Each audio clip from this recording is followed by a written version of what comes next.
We just saw a great example of a really good run stop by a guy playing the defensive tackle position. And they're able to convert on third with a solid gain of 23. And now the offense operates in the red zone. So many times you hear field. Offense walks to the line for play number 7 of the drive. Well, clearly one of his advantages as a passer is his height, sit back in the pocket, fired over the middle. That makes things tougher defensively, doesn't it? It really does, because your goal is to move the quarterback off his initial spot when he gets his drop back completed. But when you have that type of height, he can stay in there if he's willing to take the hits and just fire over the top, which saves him time and actually completes a play a little bit quicker than it normally does for a quarterback who has to slide and find open space to throw. So oftentimes you see defensive holding. Here it's offensive holding for the flag.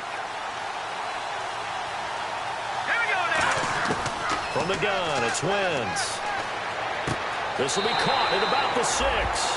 7 throwing on second down. Stepping up, and he'll score. Touchdown, Eagles. Carson Wentz taking it in from 4 yards out. And the Eagles have taken the early lead. And on the grandest of stages, with a whole world watching the Super Bowl, they come out and get the first points. I don't know how you feel about Brandon, but for me, watching the beginning of the Super Bowl, I've often wondered how come it's not just a fumble fest? How come the ball's not all over the place? The nerves, the interim in between of the 2 weeks waiting for the game. But this team came out and handled it just like it was a regular season walk in the park. Terrific start. We focus our attention now on the Eagles' defense. They were able to force the 3-and-out last time, led to the punt, and then led to a touchdown for their crew. So they'll be looking for a little bit more of that, Charles. Well, I think that they created the spark with the 3-and-out. Gave a little momentum to their offense. They say, all right, appreciate it, guys. And they took the ball downfield and stuck it in the end zone. And that defense wasn't out there long. They'll be trying to keep it short here. Second down following the run. Shift together here from the D-line.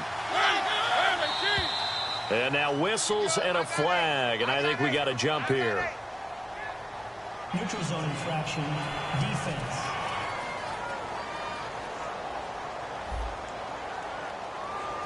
Defense maybe trying to guess the snap count there, and it costs them 5 yards.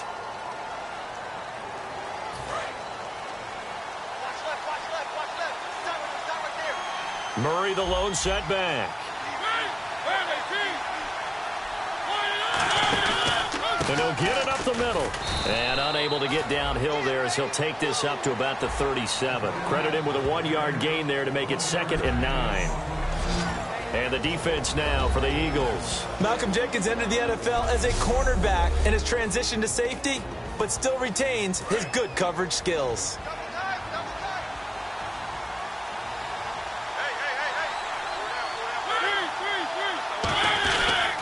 That was second down run for Murray. And hard running's going to get him over the 40 to the 42. Call it a gain of 5 that time, and they'll be left with a 3rd and about 4. In today's NFL, you hear all the time about stretching the field and creating space in order to run plays. A toss play will help accomplish that, because now you're pushing a defense to chase you all the way to the edges and to the sideline. That's a nice run, probing now early to try and get things done later. And he'll just toss it away. So he throws it away, and that brings up 4th down. Here's Brett Kern now. On for his second punt. He'd take a repeat of his first.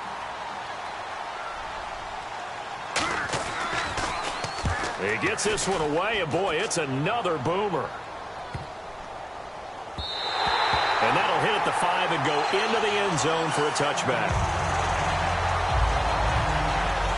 Philadelphia getting set to take the field. And that last drive, a long drive, but not just that. They had a great air attack going.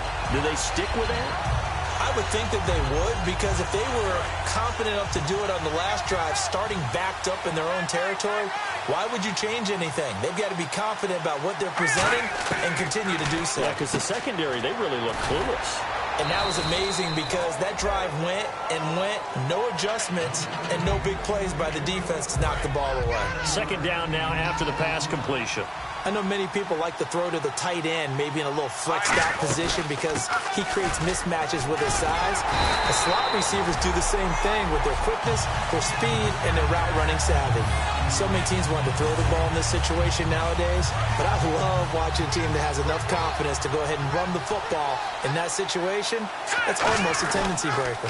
They'll run again here with Dunbar. And he'll get this up to about the 40. On the left side, it's a foot rush. And he will take this one home. It's a touchdown. Short throw, pick six right there. Those linebackers, they love when those short throws come and those eyes get real wide, don't they? How about the anticipation on the play? Reading, reacting, and then the ability to catch